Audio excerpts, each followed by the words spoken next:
I've covered high-fat plant foods in the past, such as nuts, which are health-promoting, coconut oil, which is not so health-promoting, but what about avocados?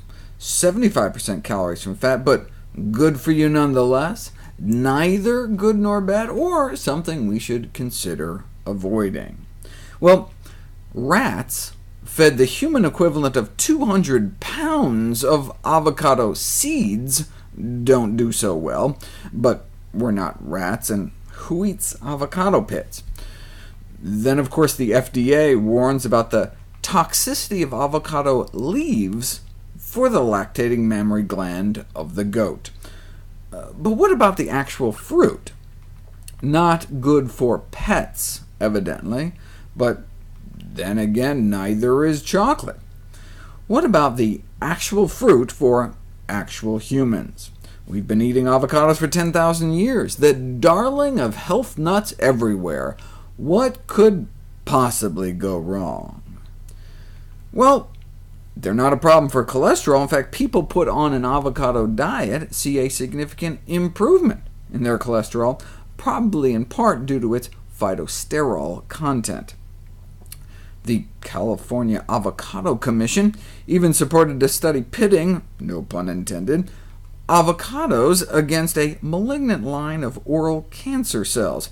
Here's the control. The red dots indicate living mitochondria inside the cells, the little sparks of life force, extinguished by an avocado extract, leaving dead, lifeless husks of cancer cells in its wake.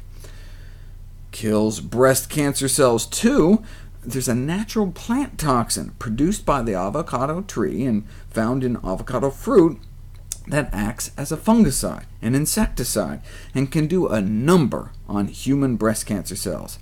And here they are. These are not what we want in our body. These are 3 breast cancer cells huddled together, planning their route of attack. This is a different stain than used before. The red is their nucleus, and the green is their cytoskeleton, the cell's skeleton. Didn't know cells had skeletons? How else could they move? How else could a breast cancer cell get from the breast to the brain or to the liver? It crawls there.